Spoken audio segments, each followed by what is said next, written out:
Une chaleureuse bienvenue à chacun ici présent et au sabbat. Merci. Ouvrons nos Bibles de le livre d'Hébreux 11, le verset 1. Or, la foi est une ferme assurance des choses qu'on espère, une démonstration de celles qu'on ne voit pas. Amen. Amen. Mettons-nous à genoux la sœur Myriam pour la prière.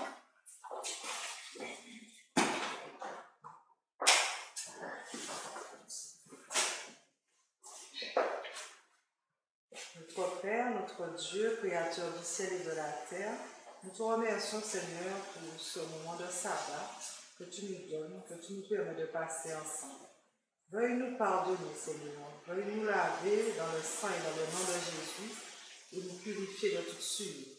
Seigneur, aide-nous à comprendre ce que tu as à nous dire en ce matin.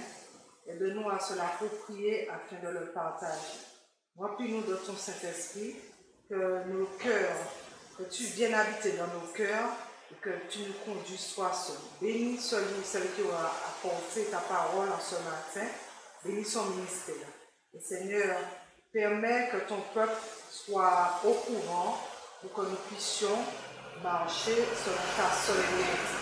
Délivre-nous de tout mal et bénis-nous, guide-nous et que seule ta volonté soit faite. En ce jour, nous t'avons prié au nom de Jésus. Amen. Amen.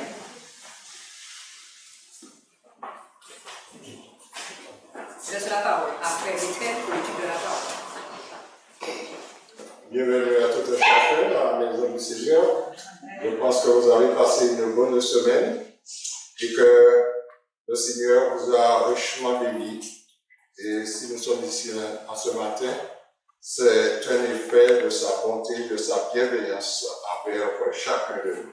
Amen. Que Dieu nous garde et qu'il nous bénisse à ce jour. Amen.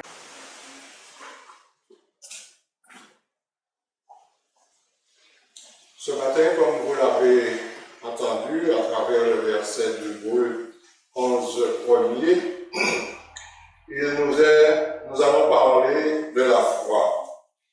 Si je posais la question, quels sont ceux-ci qui ont la foi?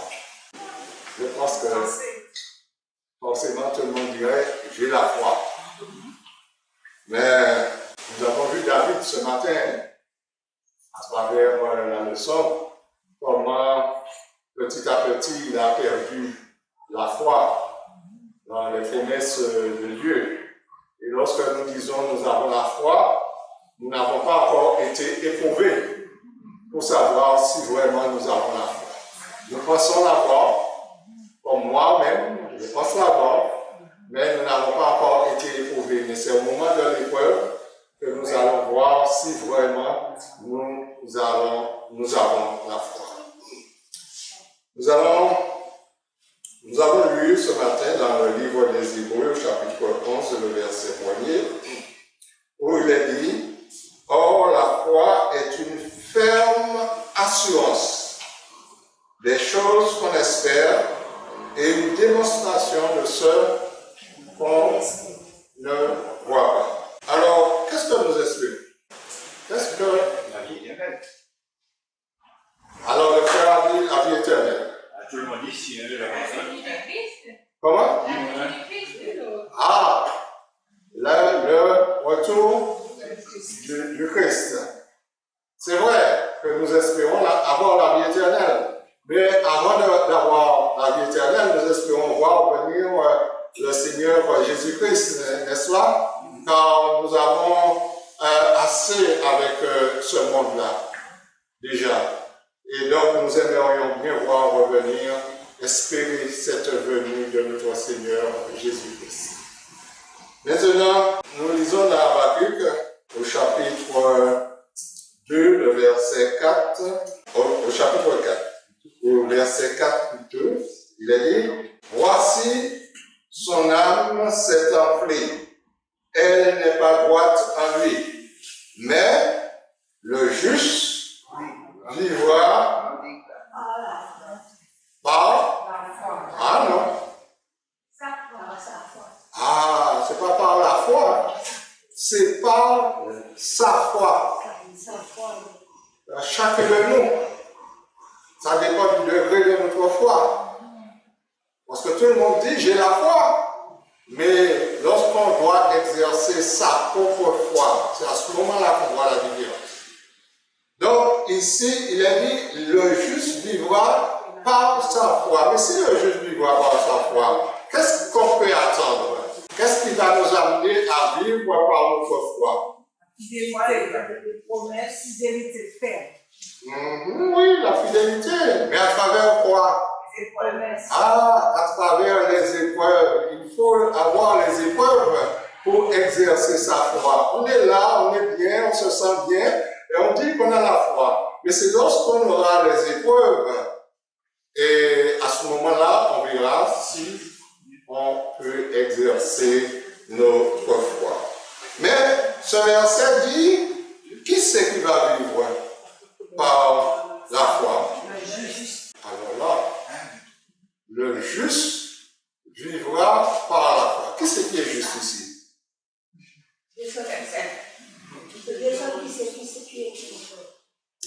Alors, nous allons lire dans le livre de Romains, au chapitre 3, le verset 10. Selon qu'il est écrit, il n'y a point de juste, pas même un seul. Et comment se fait-il? Il est dit, les justes vivront par sa foi. Peut-être qu'il faut que le juste ait la foi, sinon il n'est pas juste. Nous allons voir Matthieu chapitre 25, le verset 37. Matthieu 25 et le verset 37. Ici, Jésus dit, les justes lui répondront, Seigneur, quand avons-nous vu avoir faim et t'avons-nous donné à manger? Ou avoir soif et t'avons-nous donné à boire? Qui c'est qui vont dire cela? C'est qu'il y en aura des justes. Comment être juste? Puisqu'il est dit que les justes diront. Et l'apôtre Paul vient de nous dire qu'il n'y a pas un seul juste. C'est quoi le justifier en Jésus-Christ? La justice, ce n'est pas notre propre justice. Nous n'en avons pas. C'est la justice de Jésus-Christ. La justice de Dieu. Dans le livre d'Ésaïe, chapitre 56.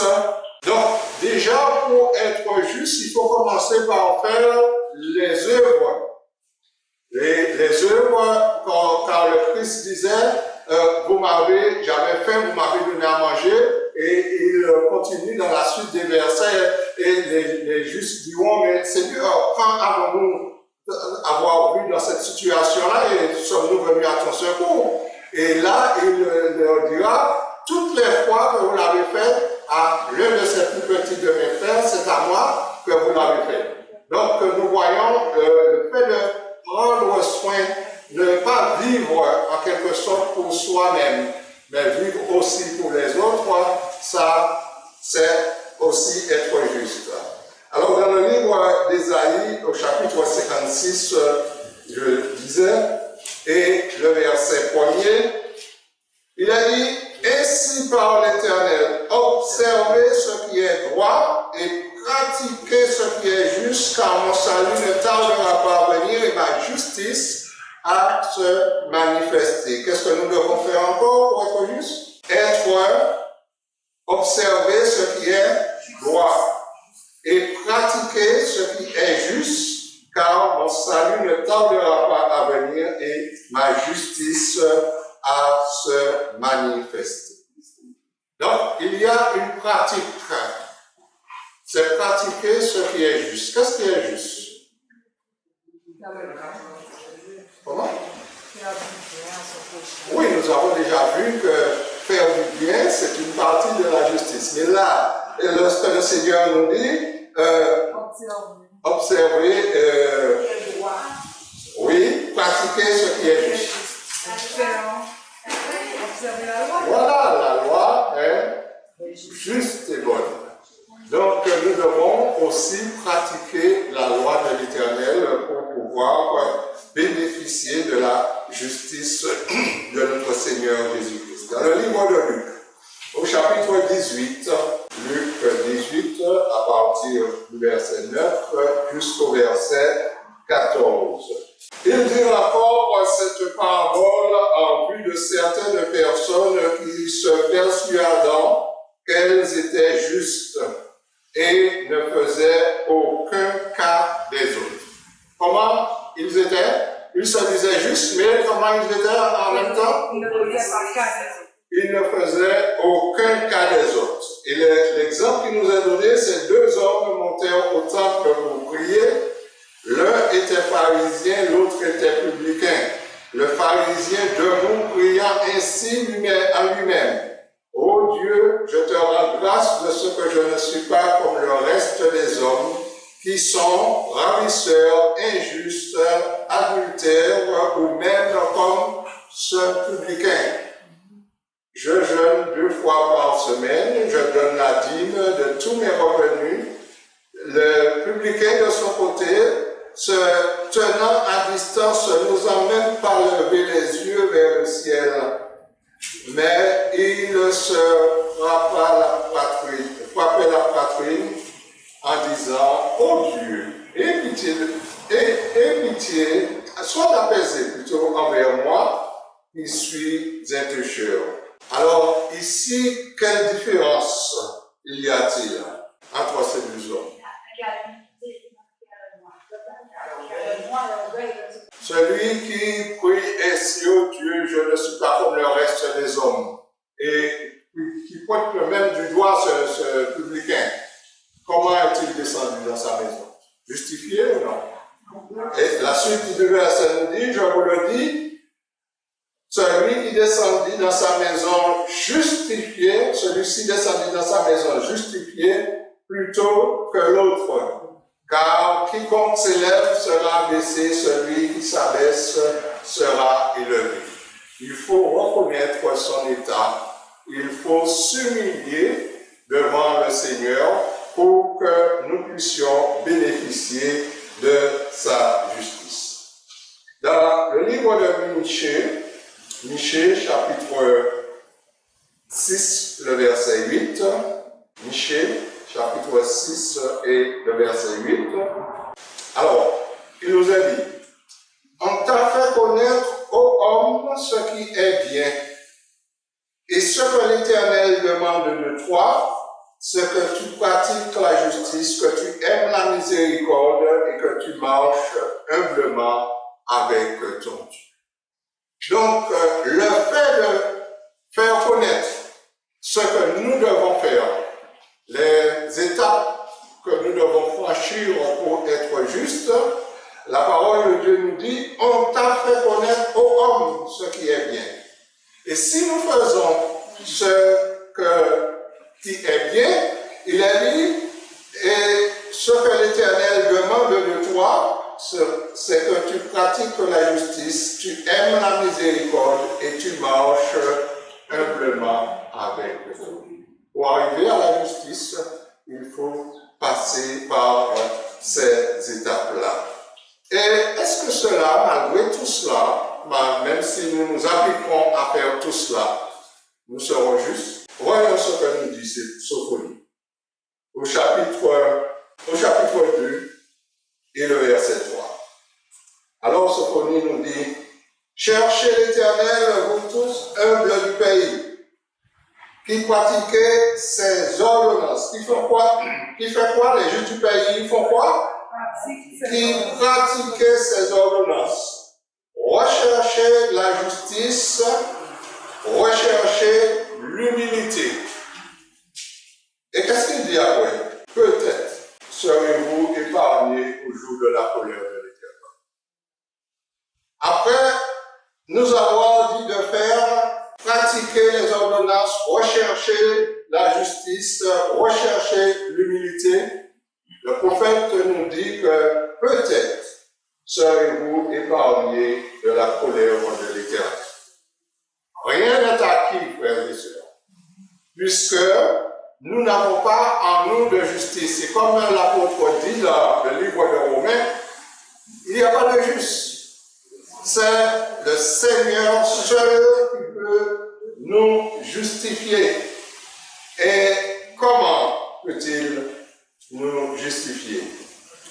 Nous allons lire encore dans le livre d'Éphésiens, au chapitre 2, le verset 8 et 9. Car c'est par grâce que vous êtes sauvés, par le moyen de la foi. Cela ne vient pas de vous, c'est un don de Dieu. Ce n'est point par les œuvres, afin que personne ne se glorifie. Car nous sommes son ouvrage, ayant été créés par Jésus-Christ pour de bonnes œuvres en Christ, que Dieu a préparé d'avance afin que nous les pratiquions. Donc, toutes ces bonnes œuvres, toutes ces choses que nous devons pratiquer, ce sont des choses que Dieu nous a préparées d'avance. Donc, nous n'avons pas à nous glorifier parce que nous nous estimons meilleurs que quelqu'un d'autre. Non, mais nous devons tout le temps nous humilier. Dans le livre de Romains, au chapitre 4, le verset 25, il est dit « Lequel a été livré pour nos offenses et ressuscité pour notre justification. » Qui c'est qui a été livré, qui est mort et qui est ressuscité pour nous? N'est-ce pas, notre Seigneur Jésus-Christ? Romains chapitre 3, le verset 21 à 24, il nous a dit « Et maintenant, sans la loi est manifestée la justice de Dieu à laquelle rendent témoignage la loi et les prophètes. Justice de Dieu par la foi en Jésus-Christ. » Je reprends. Justice de Dieu par la foi en Jésus-Christ pour tous ceux qui croient. Il n'y a point de distinction, car tous ont péché et sont privés de la gloire de Dieu. Et ils sont gratuitement justifiés par sa grâce, par le moyen de la rédemption qui est en Jésus-Christ. Donc, sans Jésus-Christ, sans l'intervention de Jésus-Christ dans notre vie, nous ne pouvons pas prétendre à la justice de Dieu. Il nous a dit, Christ appelle juste ceux qui croient en lui. Ceux qui, non seulement qui croient, mais qui ne... Parce qu'il nous a dit que le diable croit, mais il tremble. Mais au lieu nous devons croire et aussi faire la volonté de Dieu, la volonté du Seigneur. Dans le livre Vers Jésus, on va lire à la page 60 et 61, il nous a dit ceci. Avant la chute, il était possible à Adam d'acquérir un caractère juste par l'obéissance à la loi de Dieu. Mais il échoua et à cause de son péché, notre nature est déchue et nous sommes incapables de nous rendre justes par nous-mêmes. Étant mauvais, nous ne pouvons pas obéir parfaitement à une loi sainte plutôt. Nous ne possédons pas de justice personnelle qui nous permette de répondre aux exigences de la loi de Dieu. Mais Jésus-Christ nous a préparé une issue. Il a vécu sur la terre au milieu des mêmes épreuves et des mêmes tentations que nous. Il a vécu sans péché et est mort pour nous. Et maintenant, il s'offre à prendre sur lui nos péchés et nous pardonner et nous donner plutôt sa justice.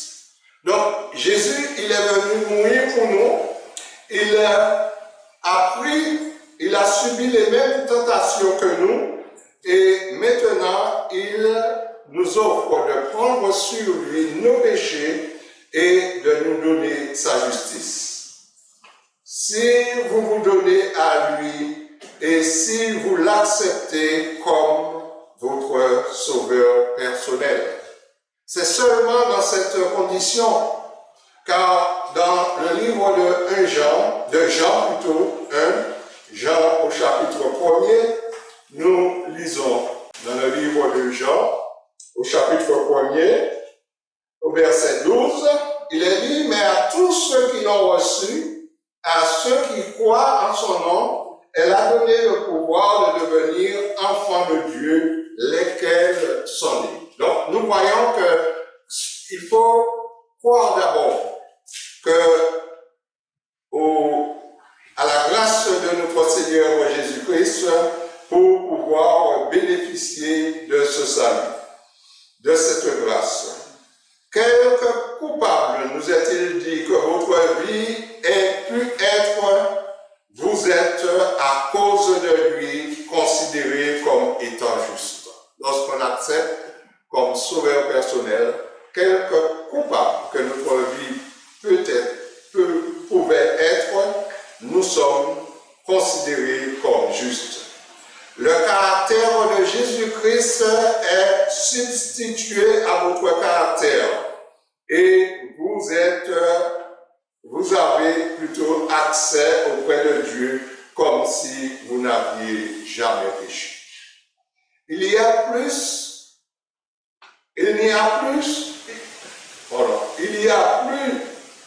Jésus change votre cœur. Il y habite par la foi. C'est-à-dire, il y a plus. Jésus change votre cœur et il y habite par la foi dans votre cœur. Ce rapport avec Jésus par la foi et cette reddition constante de votre volonté à la sienne, il faut le maintenir tant que vous le ferez. Il produira en vous le vouloir et le faire selon son bon plaisir. Vous pourriez donc dire, si je vis, ce n'est plus moi qui vis, c'est Christ qui vit en moi. Si je vis maintenant dans la chair, je vis dans la foi du Fils de Dieu qui m'a aimé et qui s'est livré lui-même pour moi. Galates 2, verset 20. C'est ainsi que Jésus pouvait dire à ses disciples, ce n'est pas vous qui parlerez, c'est l'Esprit de votre Père qui parlera en vous. Matthieu 10, le verset 20.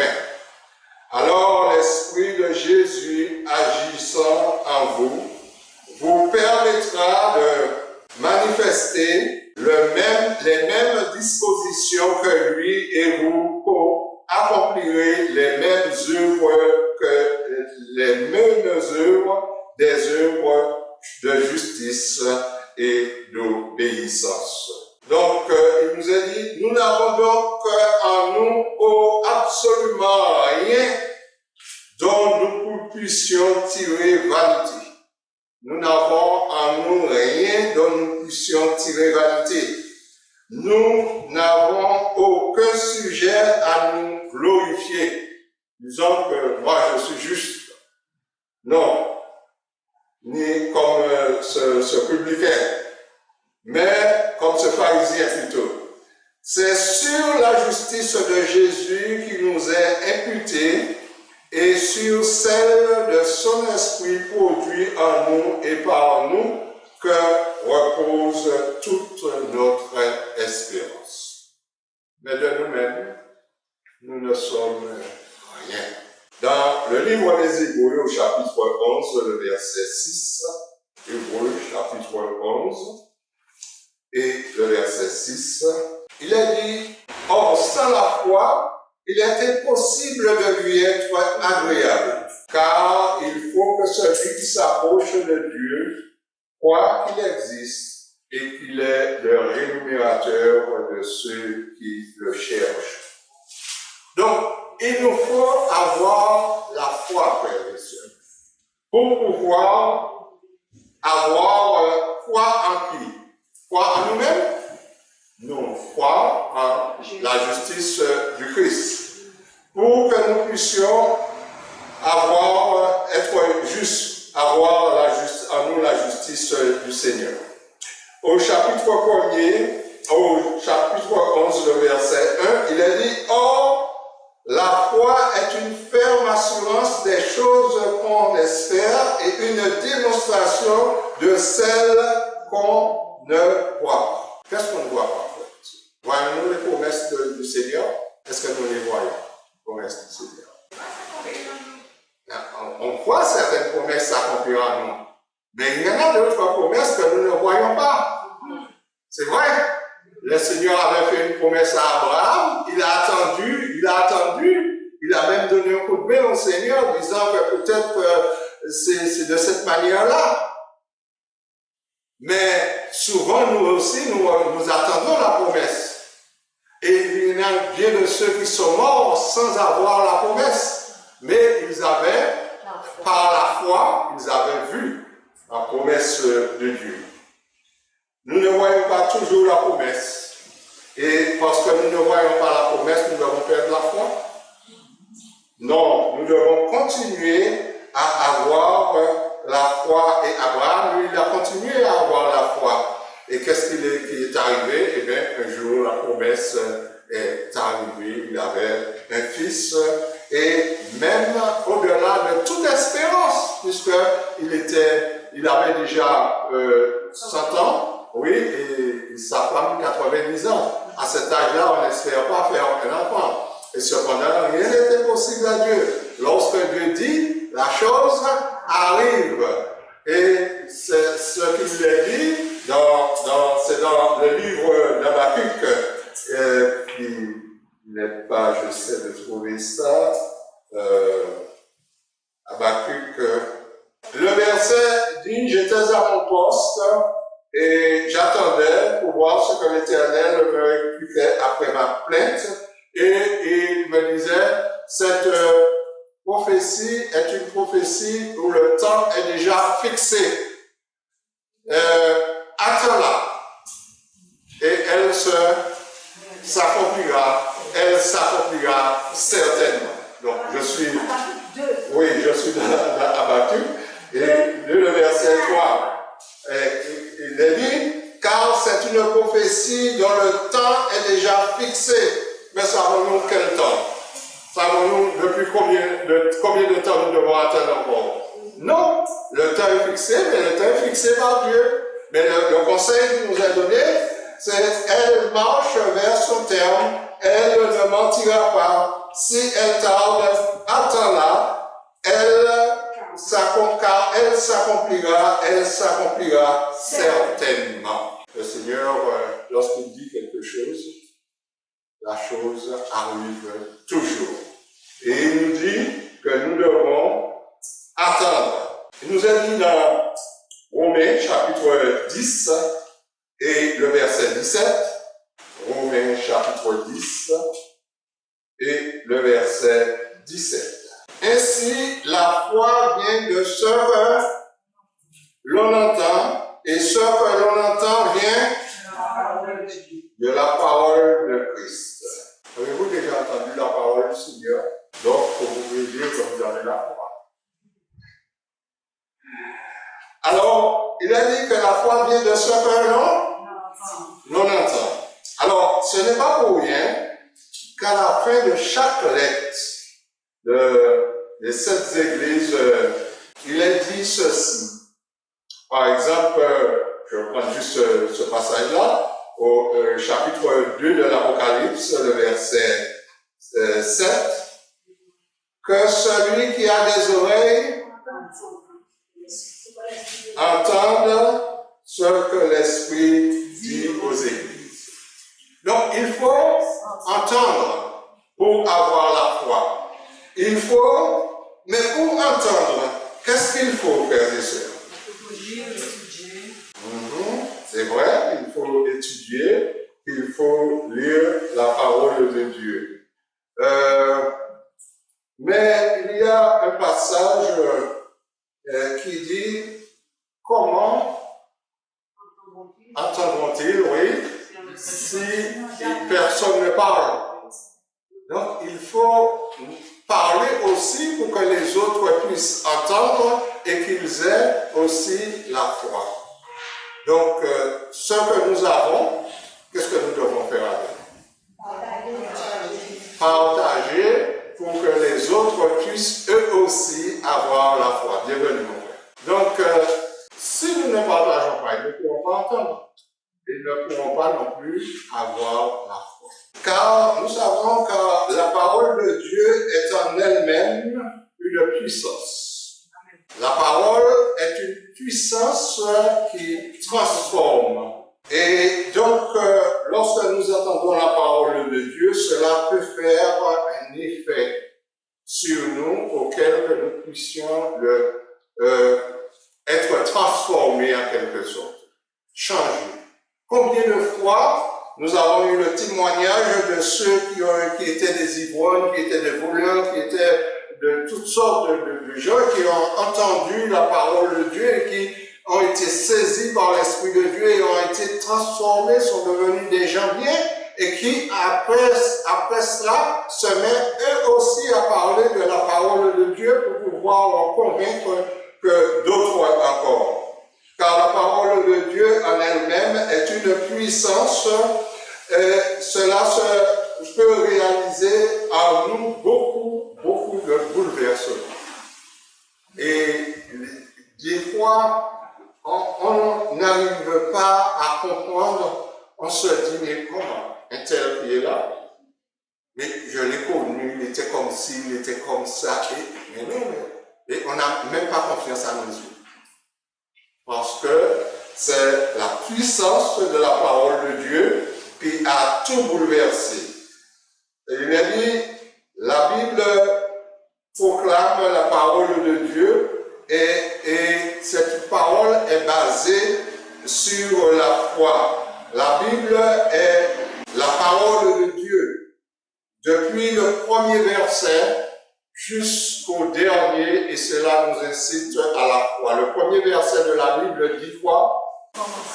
Au commencement, oui. Dieu créa les cieux et la terre. Vous avez vu ça à quelque part? Vous avez été témoin de cela? De l'autre côté, on nous dit que c'est l'évolution, que c'est à partir de la matière. Où croyez-vous? La parole de Dieu. Et cependant, vous ne pouvez pas toucher, palper, vous ne pouvez pas dire comment ça. Mais pourquoi croyez-vous? C'est pas un homme pour mentir. Parce que c'est Dieu qui a parlé, ce n'est pas un homme pour mentir, et c'est lui-même qui a dit qu'il a créé. Et nous sommes ses créatures. Nous croyons à cela. Nous ne pouvons pas croire à l'évolution. Donc, la Bible nous incite à la foi. Avoir la foi, c'est l'espoir que la parole de Dieu se réalise de tout ce que le Seigneur dit à travers sa parole se réalise. Hébreux 11, le verset 1, nous dit, la foi est une démonstration des choses qu'on espère on ne va dire le contraire. Je vais reprendre le verset, Hébreux 11 et le verset 1er.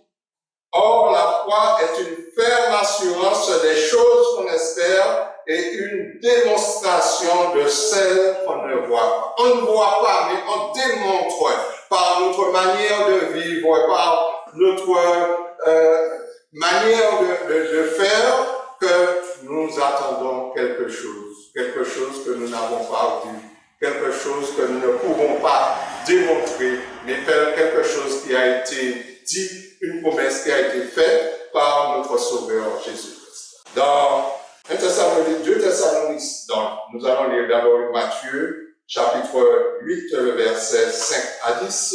Matthieu, chapitre 8, 5 à 10. Comme Jésus entrait dans Capernaum, un centenier l'aborda le priant et disant, Seigneur, mon serviteur est couché à la maison, atteint de paralysie et souffre beaucoup.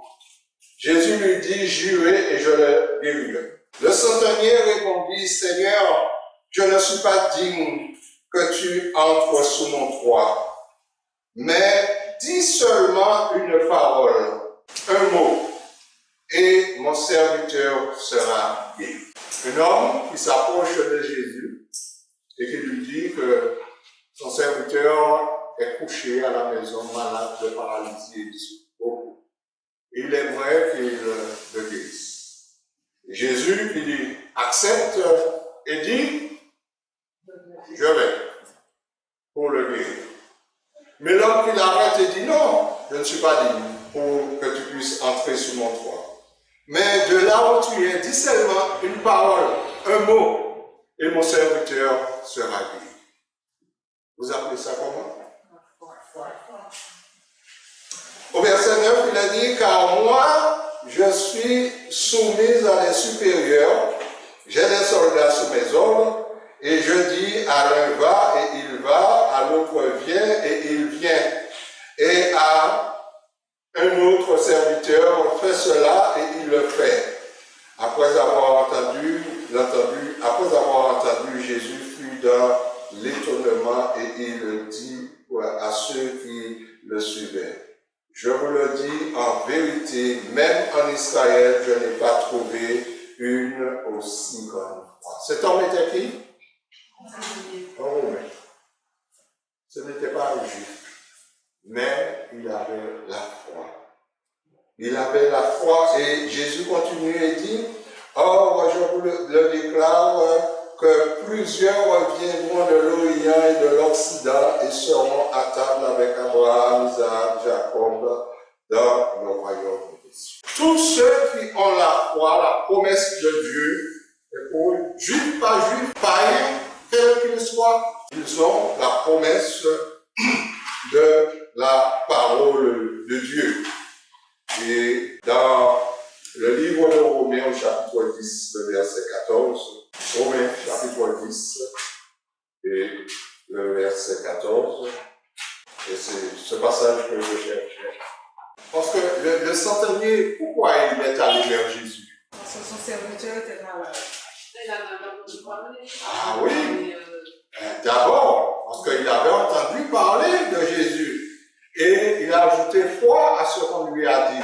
Et il est allé vers Jésus. Et là, il nous a dit, comment invoqueront-ils celui en qui ils n'ont pas cru? Et comment croiront-ils en celui dont ils n'ont pas entendu parler? Et comment en entendront-ils parler s'il n'y a personne qui prêche? Et comment y aura-t-il des prédicateurs s'ils ne sont pas envoyés selon qu'il est écrit? Ils sont beaux des pieds de ceux qui annoncent la paix, de ceux qui annoncent la bonne nouvelle. Lorsque Jésus a choisi ses disciples, qu'a-t-il fait? Qu'a-t-il fait d'eux? Restez autour de moi. Il les a envoyés dans Matthieu chapitre 10, nous faisons cela. Il les a envoyés deux par deux. Allez prêcher. Dites le royaume des cieux est proche. Et ainsi, nous aussi, ce que nous savons, nous devons le partager. Nous devons le dire à qui veut l'entendre. À Timothée, Paul disait, prêche la parole, insiste en toute occasion, favorable ou non.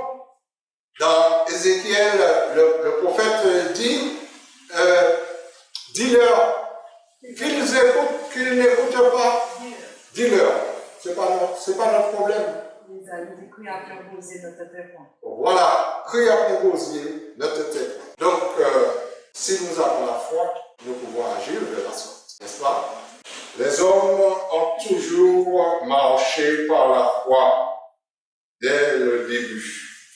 Et l'exemple nous est donné, frères et sœurs, dans la parole de Dieu. Il nous est donné l'exemple d'Abraham. Abraham, lorsqu'il a reçu l'appel de Dieu dans Genèse chapitre 15, à partir du verset 1er, lorsqu'il a reçu l'appel de Dieu, Abraham était dans sa patrie, dans sa famille, au sein de sa famille, et avec ses parents. Et lorsqu'il a reçu l'appel de Dieu, qu'a-t-il fait? Il a pris les bagages et il est parti. Savait-il où il allait? Non. Et que pensez-vous qu'il a permis de partir quand même? Il avait foi en celui qui lui avait appelé. Et il est parti sans savoir où il allait. Et nous, aujourd'hui, si le Seigneur nous appelait, partirons-nous sans consulter ni la chair ni le sang? Partirons-nous quand même? Lorsque plus tard le Seigneur lui a donné ce fils miraculeux, il lui a dit, bon Abraham, maintenant tu vas monter sur telle montagne, et là tu vas immoler ton fils. A-t-il discuté avec le Seigneur? Non. A-t-il été voir Sarah, sa femme, pour lui dire, bon, le Seigneur m'a dit ceci ou cela, je pars maintenant avec l'enfant pour pouvoir le sacrifier au Seigneur? Non, il est parti, et même chemin faisant, il ne savait quoi dire lorsque la question lui a été posée. Père, nous avons le bois, mais où est l'agneau? Et tout simplement, il dit, l'Éternel peut voir. Ça, c'est la foi. Est-ce que l'Éternel a pourvu à cela? Oui. L'Éternel a pourvu à cela. Donc, il nous a dit que dans le livre d'Hébreux, lorsque vous allez pouvoir lire la suite du chapitre 11, où il est dit, c'est par la foi que Abraham, Josué, tous ces grands héros de la foi dans le passé ont agi. C'est par la foi qu'ils ont agi. Mais Jésus, lorsqu'il était sur terre, il a jeté un regard dans l'avenir et jusqu'à nous aujourd'hui. Et il s'est dit ce que nous pouvons lire dans le livre de Luc, au chapitre 18, le verset 8. Luc 18, le verset 8. Je vous le dis, il leur fera promptement justice. Mais quand le Fils de l'homme reviendra, trouvera-t-il la foi sur la terre? Ça nous concerne directement. Parce que Jésus n'est pas encore revenu. Mais il dit ceci. Quand il reviendra, trouvera-t-il la foi sur la terre? À son époque, déjà, le verset 25 de ce même livre, le verset chapitre 8, le verset 25, mais si ça ne correspond pas. Mais en tout cas, Jésus disait à ses disciples à ce moment-là, gens de peu de foi, pourquoi avez-vous marqué de foi? C'était lors de la traversée du lac où la tempête s'est levée et les disciples étaient sur le bateau. Genre, depuis là, Jésus disait, pourquoi avez-vous marqué de foi? Et à nous, aujourd'hui, que dirait-il? Est-ce que nous avons la foi? Oh, puissions-nous faire cette prière de Luc chapitre 17, le verset 5, avec les disciples, car ils ont reconnu qu'il leur manque la foi. Et ils dirent, les apôtres dirent au Seigneur, augmente-nous la foi. Que ce soit notre prière, chacun de nous. Demandons au Seigneur de nous augmenter la foi, car le Seigneur lui-même, en regardant jusqu'à nous, il a dit ceci, quand le Fils de l'homme viendra, trouvera-t-il la foi sur la terre? Est-ce qu'il s'est trompé? Avons-nous la foi pour résister aux diverses épreuves qui nous attendent? Prions pour que notre foi ne faille pas. Le Seigneur nous dit que si nous avons la foi comme un grain de sénévé, et si aujourd'hui nous sommes là, c'est que notre foi n'est pas encore de cette grosseur-là, le grain de sénévé, la plus petite de toutes les semences. Mais cette petite graine qui est la plus petite de toutes les semences peut faire pousser un grand arbre, un arbre gigantesque. C'est-à-dire, cette petite graine qui représente la foi peut nous amener à faire de grandes choses pour le Seigneur. Puisse le Seigneur nous aider et puissions-nous être de ceux qui ont la foi et qui cultivent cette foi. Parce que la foi, c'est quelque chose qui se cultive. Chaque jour, nous devons ajouter foi dans la parole du Seigneur. Que Dieu vous aide, qu'il vous bénisse et qu'il vous augmente la foi. Amen.